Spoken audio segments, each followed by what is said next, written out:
Alex Jones here in New York City. And as you know, just about an hour ago, I was on for 2 segments with Piers Morgan on CNN. They had promised me 3 segments if I came here, and then I was going to debate Alan Dershowitz. But they panicked. The producers ran in.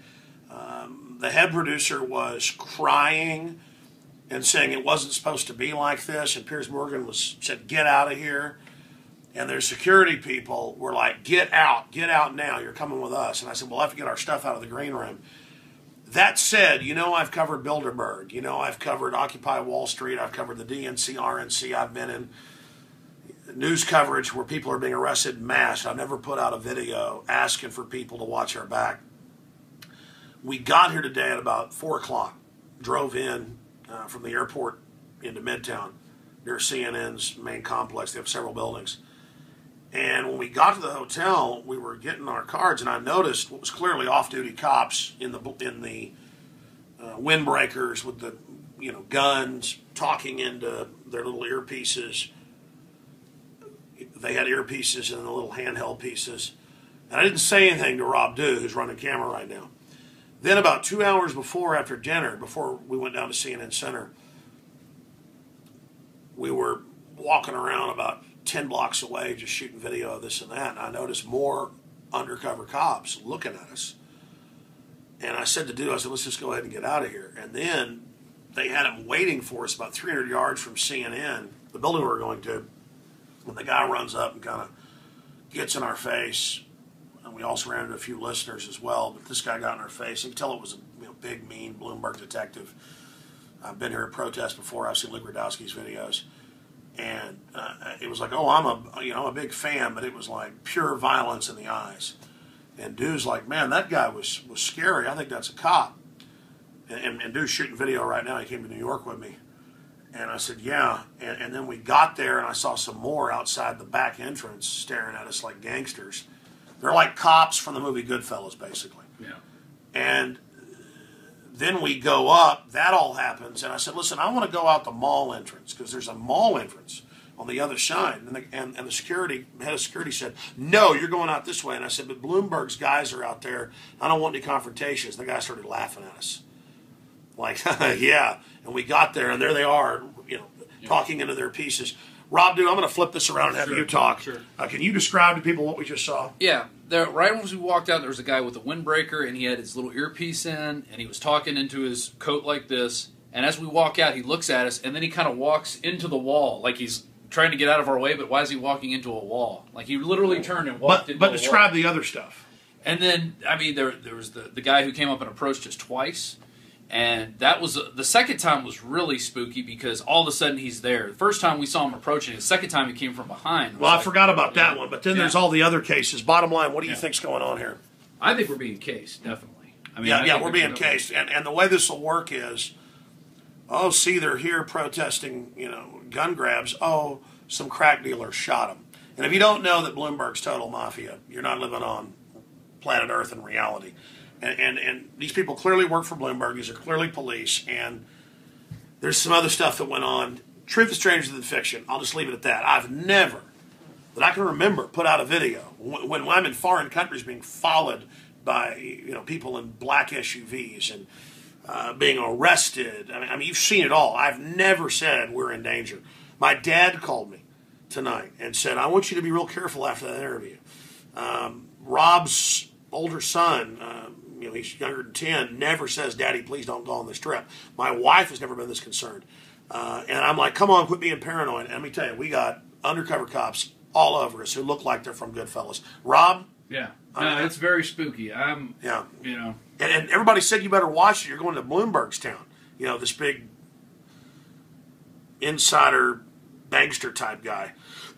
So that said, we're here and we're leaving tomorrow. Whatever happens, happens. I think putting this video out will protect us. And it was just super creepy because, when cops come over and grab you by the arm and go, I'm a big fan, you know what I mean? I'm a big fan. And then you look, there's another cop right there and they're going, yeah, big fan, big fan. I mean, this country's gone, folks.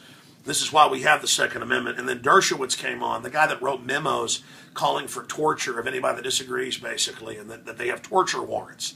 Alan Dershowitz, I was supposed to debate him after. Piers Morgan panicked, as I predicted he would do by the third segment. Did I not predict he'd panic by the third segment? Yeah. Kicked me out by the third segment. They broke their promise, which I expected.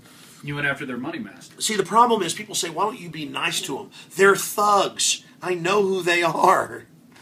I mean, I know about Piers Morgan and the insider trading reports out of England and being fired for fake news reports and fleeing justice and the hacking scandals. And then my wife called me because I'm dealing with all these police detectives and the rest of it. And she goes, are you hearing this? And I later was able to go watch the video right before he did this, where they're going, Alex is the reason we take the guns. He's not safe. You know, he'll shoot people. I mean, I have no criminal record. My guns are all locked up. Don't even really think about them. It's that when they come after our guns, as Thomas Jefferson said, that's when you know you're going into tyranny. And I called my dad, he saw it, and he said, yeah, you got to go watch this video of Dershowitz. And I went and watched it, and it was like, Alex Jones is dangerous. You know, we got to deal with him. He shouldn't have guns. He'll go after people. I mean, here they are. Dianne Feinstein says, let's take Mr. and Mrs. America's guns. It's us, folks. It's the ruling, corrupt, insider trading Congress and all these globalists with all the derivatives. They're a mafia. And I've got guys out of Central Casting that are police. In fact, I saw once his windbreaker flapped up and there was the 40 right there. I got cops on me. And I'm known, folks, I don't even get speeding tickets but every few years.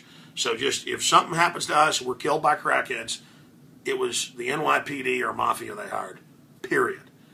And, I mean, this city runs white slaves, that's sex slaves out of here all day. This city, narcotics, you name it. This is Mafia Central. And I came here and told the Mafia. And sure, I didn't do a perfect job, but I did the best I could. I came here and I told the Mafia, you can go to hell. So, Alex Jones reporting from the front lines, the fight for this republic. Right here in New York, George Washington fought the British 15-1 odds. And he didn't win every battle. He lost most of them, but he persevered. And that was what was important. And I just hate tyrants and bullies. How long have we been going here, dude? 7 minutes. Here is my little notes that I never even got to with Piers Morgan. And I want to go over some of these. I wrote these on the computer yesterday. I wrote some in the plane. I went over the stats that they hate, that guns are like number 15 in cause of unnatural death. Number 1, suicide, because of all the Prozac type drugs. They admit they can commit suicide and kill people. I wanted to get to that. I covered some of it. Victim disarmament. The government's the one that disarmed the schools and advertised them as places to go kill people. Fast and Furious, 20,000 guns, rocket launchers, hand grenades, stuff you can't buy at a gun show or gun shop, delivered down there by the White House, blame the Second Amendment. Pierce is in the news having bodyguards. He said he didn't have bodyguards, so that'll be a whole other report. That's not true. Drone attacks killing children all over the world, but Obama doesn't cry for that. Democide killing 290 million people, government's number 1 threat. You did cover that. I did cover that. I covered it all, but not as much as I'd like. We have guns to protect ourselves from you. I made that point. Move to North Korea if you don't like guns. FBI crime stats covered that. Called him a hatchet man. Government arming to the teeth. The 1.6 billion bullets. Preparing for civil unrest. You have blood on your hands again because they disarmed the schools and advertised them as killing zones. Why are Americans buying guns? We don't trust you anymore. You've lost the trust of the people. Amber Lyon, 3-time Emmy Award-winning news producer for CNN, found out that Bahrain was paying money to CNN to kill her reports about them lining peaceful protesters up and machine gunning them with government guns. I thought that I was going to be debating Dershowitz, so I was going to say, hey, you said we should torture anybody the government wants. I mean, what a monster. He's, quote, a liberal. Well, he's liberal, so it's okay to torture and have drone attacks. I mean, it's just all a big game. Arrested if you're politically incorrect. That's the kind of stuff he's been calling for. They were implying it again tonight. All of the NSA wiretapping. I was going to point out how in England they've gotten rid of free speech. I talked about Feinstein saying that she would want to disarm Mr. and Mrs. America. If you don't know about that, you can just Google Dianne Feinstein, Mr. and Mrs. America, get ready to turn your guns in. That was just some of what I wanted to cover. I'm not obsessed with guns. I've been brought up my whole life with them to where I'm quite frankly bored with them. I like video cameras. I like to videotape like Christmas tree lights, outside at night. I like to videotape the stars. I like to videotape, Lego stop-start animation. I mean, I just know that when they come for the guns, it's all about enslavement. And